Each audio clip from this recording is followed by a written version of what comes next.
Okay, the next item on the agenda is public input. There's a 5-minute time limit. Is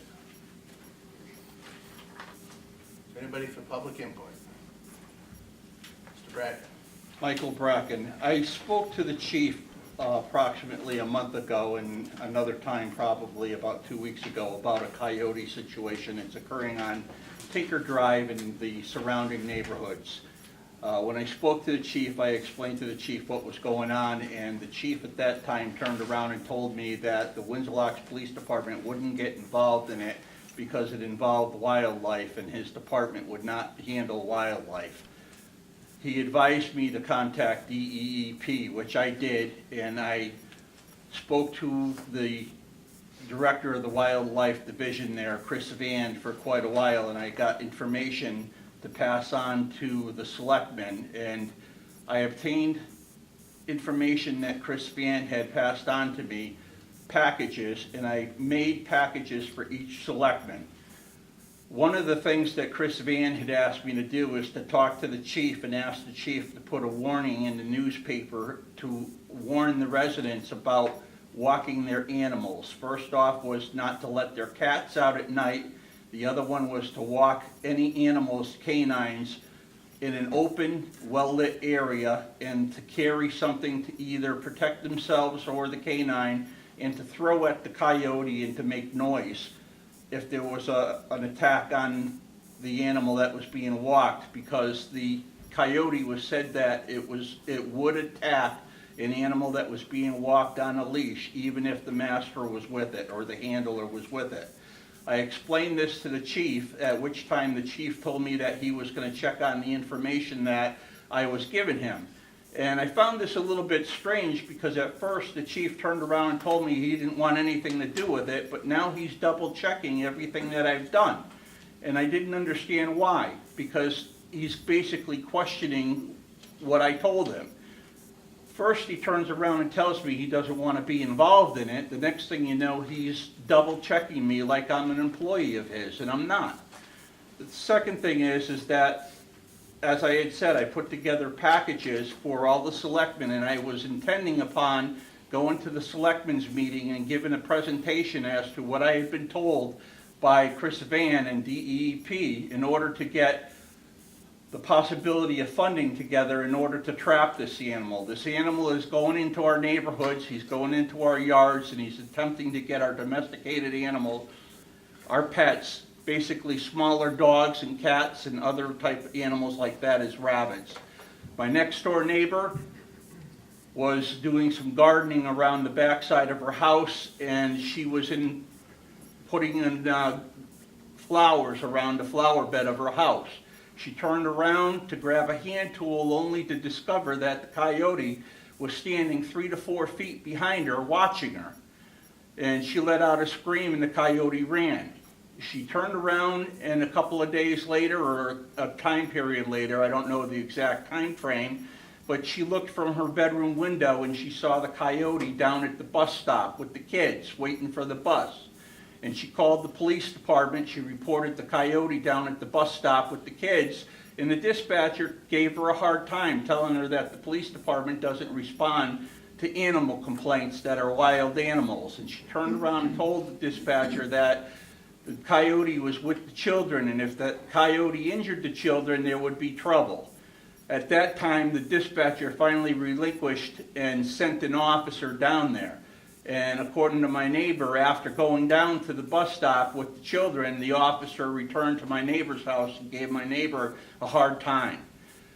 In speaking to Mr. Van, he had explained to me that a coyote cannot be caught in an open trap. It needs to be caught in a leg trap. And the thing is that the leg traps everybody imagines is like the old Grizzly Adams traps that you see on television from the old movies where it's got the claws. The thing is it's a padded trap. It holds the animal in place, and the animal is taken by the trapper and is later euthanized in order to put the animal down. They can't be relocated because there's so many of them and they're territorial. The issue is that even though the chief turned around and all of a sudden, you know, one moment he's telling me he's not gonna do anything, the next thing you know, he's basically taken over everything that I've done and verifying everything that I had checked on, and even though I prepared packages for the selectmen, Your 5 minutes is up, Mr. Bracken. Thank you. could I have permission to explain the rest of the scenario, since it involves the safety of the public? You have 5 minutes, sir. Thank you. Is there anybody else for public input? Mr. Russo? I have public input, but I would like to request of the entire body of the police commission that I be granted more than 5 minutes, as I have a complaint that addresses the chairman of the police commission. I have several documents which I'd like to submit to the Board of Police Commissioners. It pertains to correspondence, emails that have been exchanged between myself, the chief, and Chairman Brace. And I would like to have more than 5 minutes to present mine. You have 5 minutes. Okay, I will attempt to do it in 5 minutes. Is there a clock that we can watch the 5 minutes on? Because I don't believe that I had 5 minutes. You had 5 minutes. Okay, if I may approach the commissioners, I want to give you these documents, which I guess you can read by yourself. Basically, this begins with me writing to Town Attorney Scott Storms, asking for help from him to have the chief make a decision pertaining to my fiscal permit application. That's the first page of the document. The second page of the document pertains to the current laws on what the chief's responsibility is to respond to my fiscal permit application. I submitted my application August of 2013. The chief has offered me various reasons as to why my permit was held up, and I granted him unquestioned an extension because I knew that a bunch of the state police were going to be overloaded with the registration of magazines and rifles, and I believe that that should be cleared down, and all I want is a simple answer from the chief: either approve my permit or deny my permit. It's required that the chief give me an answer before I can go to the appeals board. I've written to him. I can see no reason why he shouldn't have issued me my permit by this time, other than I'm claiming continued harassment and discrimination by town officials. Okay, I wrote to, it was supposed to be addressed to the whole police commission, and I don't know if Chairman Brace has shared this with you. But basically the letter said that I would request that the police commission to talk to Chief Ossanich to see if we could resolve this issue. Okay, basically, I wanted to do it quietly and not in public, okay? Based on Chairman Brace's responsibility, I have no choice but to make this public. I asked him to put my letter regarding the chief, receive it as correspondence. He told me he would receive it as correspondence. And therefore, he forces me to put this before the commission in the public input session. And I am going to request that each of those documents that I submitted to you be received by the commission under public input. Chairman Brace basically, I think, chastised me. He said, well, being a former police officer, you should know what the rules are. I responded to him, I do. And the third step in the process, he said I had the wrong forum, that I shouldn't come to the Board of Police Commissioners. Chairman Brace forced me to make a complaint against him and to make a complaint against the chief due to his response. Okay? And again, I repeat, I wanted to resolve this without having to bring it to this level. Okay? He said that I should be familiar with the laws. This is the wrong forum. He says that I'm being treated equally. I'm making inflammatory comments. Well, I'm making those comments here again. I believe that there's an active effort by town officials to discriminate against me and harass me. I wrote to Scott Storms, and I don't know if the commission is aware, that I had a 5-officer response to a complaint that was, something began with Ashley Taylor at the dog pound. I had the whole staff down there, except for maybe the chief and the captain. I wrote to him, I said, this is an excessive response, and I'm gonna pursue that, because I think it constitutes excessive force. I wrote a letter to the chief, asked him to include that information as part of the report. I asked him to do a major report. I was denied the major report. I wanted statements from every officer that responded down there, and this is not the end of it. 5 minutes is up. Okay, thank you. Want to say thank you for your input? Anybody else for public input? Okay. Hi, my name is Jennifer Glazier, and I'm the granddaughter of Doug Glazier. And I just wanted to make a complaint because when I found out about Miss Ashley Taylor not being on the police force anymore, I was really flabbergasted because there's a lot of good officers in here, and there's a couple that we've had a hard time with, but she cares about the community, and every time we have problems at the Motel 6 where I work, she was always there checking up on the community. We had the prostitution going on, and the prostitution decreased because of her and what she had done. So I just wanted to say that. And I did write a letter to the commissioner's office, and when I called my grandfather, Doug Glazier, he told me that they didn't bother reading it, and I didn't understand why. So there was no answer for that, so I just was kind of like shocked, because I didn't know why they didn't respond to it. So, but I just wanted to let everyone know that she was a really good officer and a person, and she cared about the community and everybody around it. Thank you. Okay, thank you. Anybody else for public input? Yes, Okay. I came to Windsor from Ma'am, Harvard.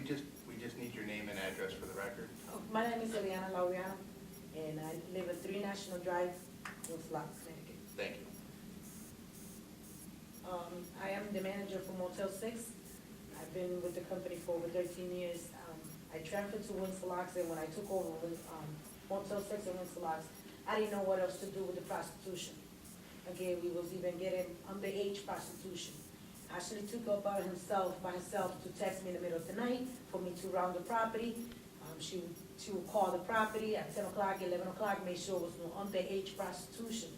I felt safe. I have a son.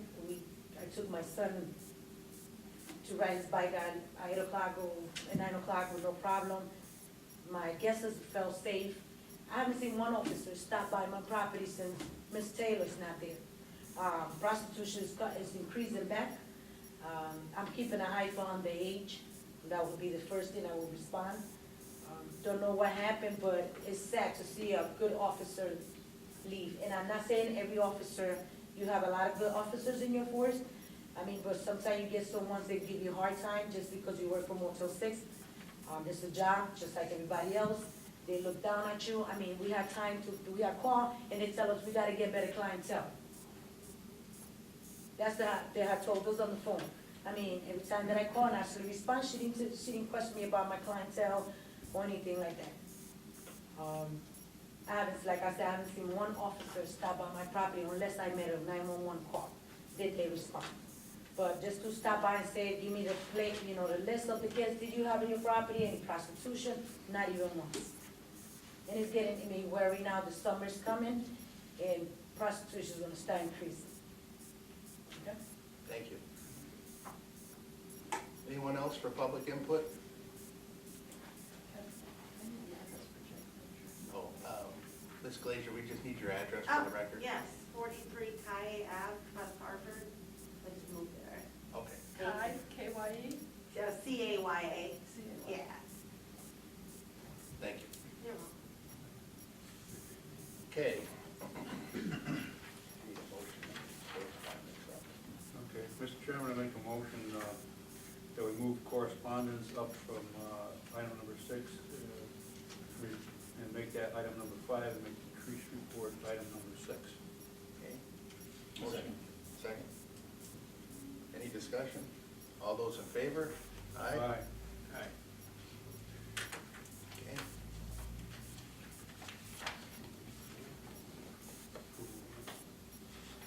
Yep. Okay, look for the approval of the March 12th regular meeting minutes.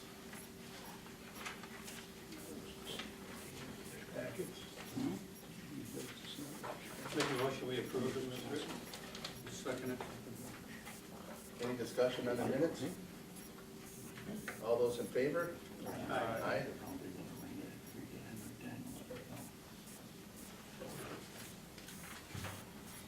Okay, correspondence.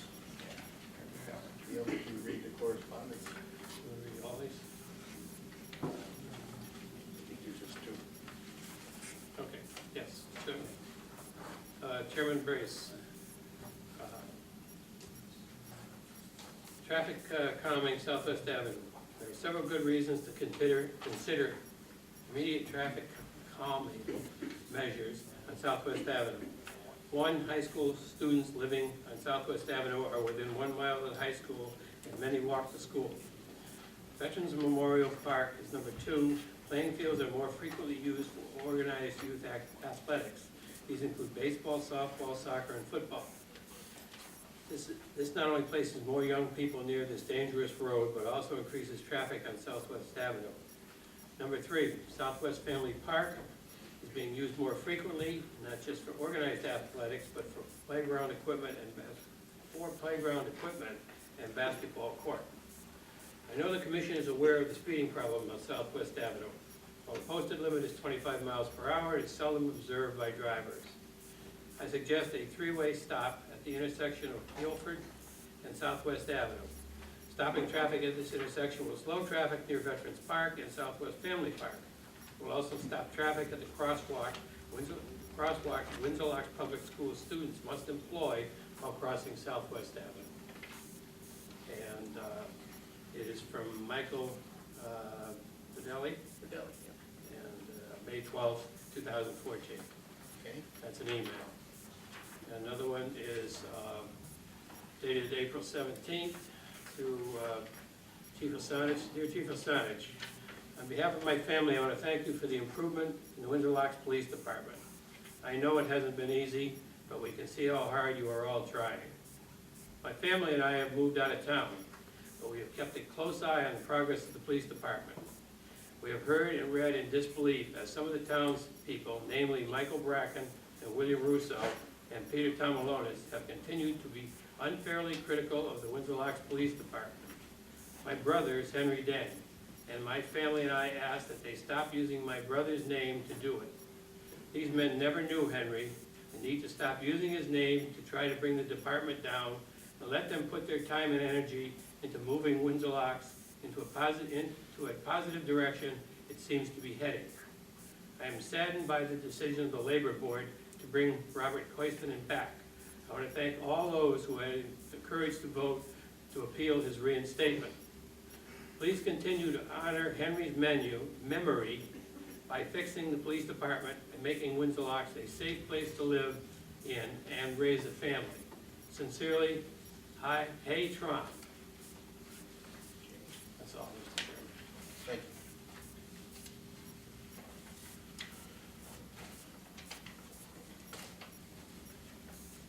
you. Chief? The Commissioners, in your packet, the Chief's report, I listed a number of items that would be of interest to you. Recently, we had 8 officers attend federally funded training, concentrating in the area of airport, train, bus, parcel, and motel interdiction. The proactive traffic enforcement contacts that illicit drug activity. This training is normally only available on the West Coast, sponsored through the DEA. It was a great opportunity, a unique opportunity for our officers to have that training. It was held in Britain PD for numerous officers from around the state. We obviously got quite a few slots in that training, and it should pay big dividends in the future. We're also about to begin a child car seat installation program in the near future. We have an officer going to training this month. And we really look at that to be a great service to the community and potentially save the lives of a child in an accident. Departments that do have that communities, it's a very exceptional program, and people are very happy about making sure that their car seats are properly installed. The majority are not properly installed. It's quite involved, that you have course and also run those clinics involved, but I think it's well worth, Oh, it could have been already. Okay, additionally, one of the third sergeant is presently attending the 8-day first line supervisor class, so that'll leave us one more sergeant to obtain that training. Also, just to keep you abreast of training, the department will be conducting the final firearms training session for fiscal year 13-14 in early June. Once we have that completed, we will have completed all training goals that were planned for the budget year. So everything we talked about at the beginning of the year will be completed. If you didn't see it in the paper, the Journal Enquirer and the Hartford Current recently conducted a nationwide survey grading each police department in the area of freedom of information. I'm pleased to report that the Windsor Police Department received an A- grade. Accolades go out to our record staff who do an exceptional job in maintaining the records and working through the complicated FOI requirements. So that's very good. Carol and Sharon. Yes. It's quite an involved process, so I thank them for that.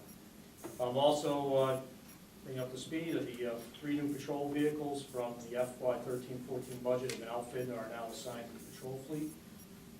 This includes now a marked supervisor vehicle, which greatly, and all the vehicles, but also the sergeant vehicle, greatly increases our visibility of the officers on patrol. So something we talked about early on is ensuring that all the cars are marked out in the community, and we're definitely hearing more and more from people in the community that they're seeing more officers on patrol. Recently, I submitted a grant request, and the department was awarded 6 electronic citation printers at an approximate value of $4,800. This will allow the district vehicles to be totally equipped to electronically send infraction data directly to motor vehicle and infractions court. There will be no cost for the equipment, although we'll pay for the installation into the car. And really, what this program is intended to do down the road is to provide all the racial data, profiling data, to be submitted electronically at some point. What's the cost of installation? We'll do it in-house, but we're probably talking for additional parts, probably about $100 per unit. So something we can absorb.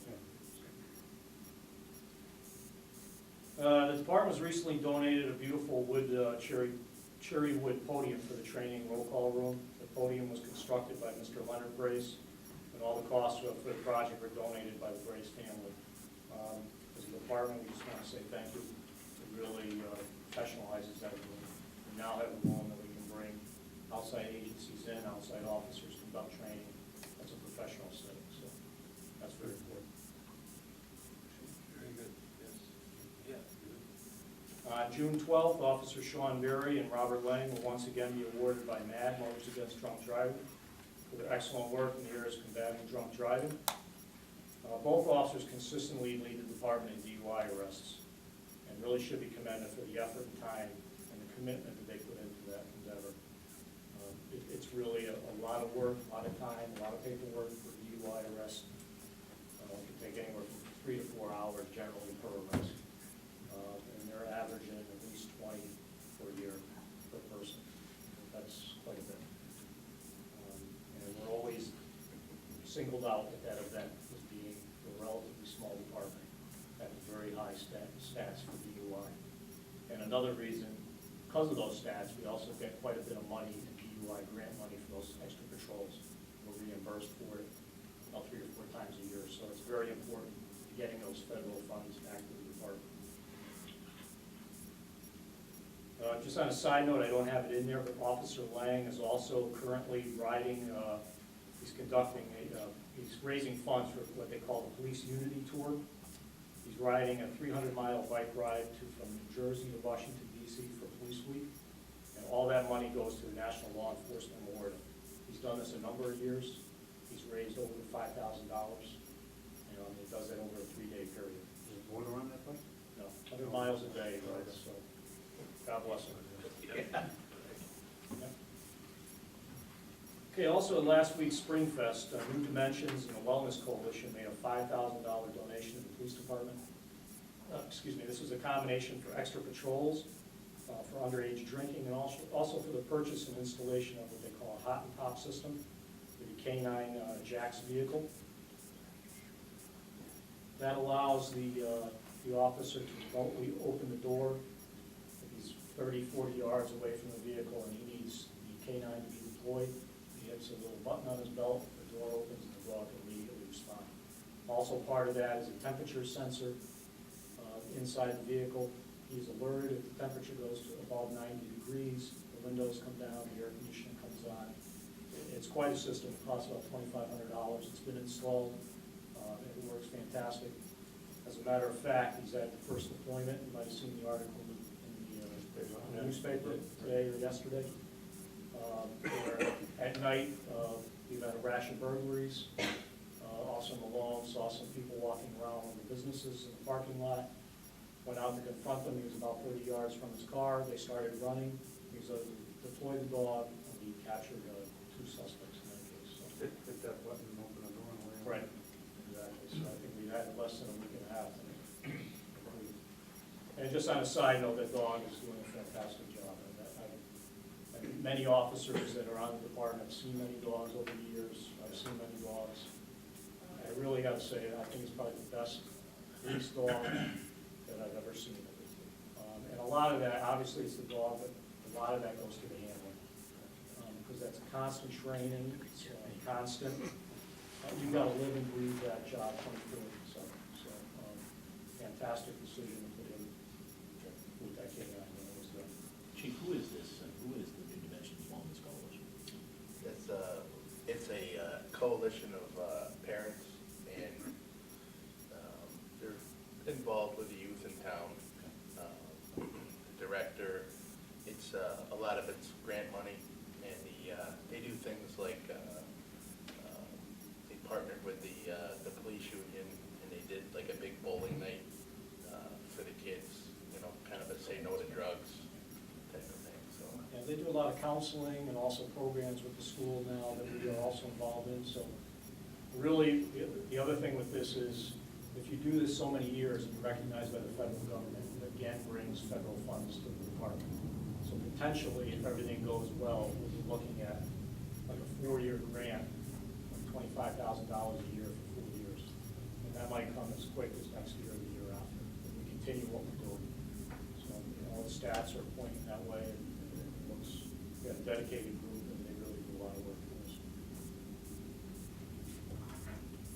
Next one, the department continues to expand. We have a relationship now with FedEx Corporation, and we do random searches up there with the K-9 dog, and that has been fruitful. And just in the past month, we made a 30-pound seizure of marijuana up there with Officer Malone and K-9 Jacks again. So that investigation is continuing. And a final note, on April 17th, Officer Ashley Taylor submitted a letter of resignation to the department. We wish her well in her future endeavors. And the department leaves the department currently 2 vacancies, and we are presently scheduling interviews. Are we looking for certified officers? Right now,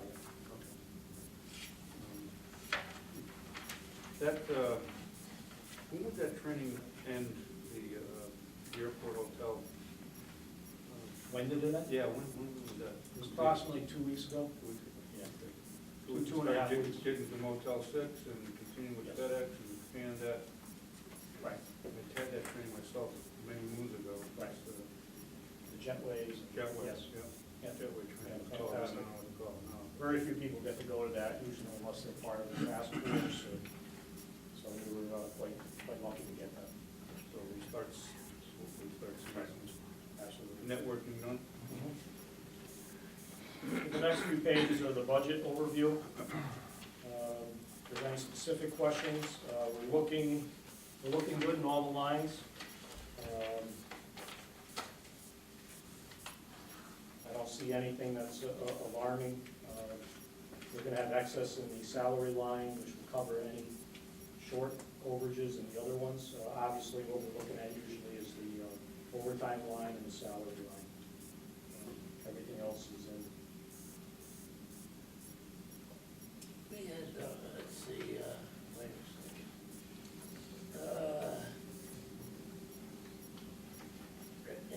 Encumbered, Oh, encumbered, yes, that's back at 2 pages. Okay, It's $10,000 encumbered. right, yeah.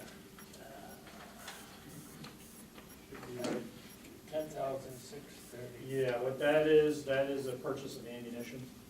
Okay, we have not received it yet, so we encumber the money when we get the ammunition, and that money is earmarked.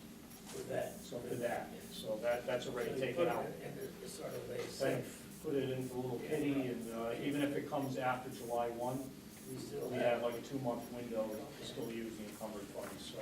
You're doing very well. We're gonna have, mostly, your overtime and so forth.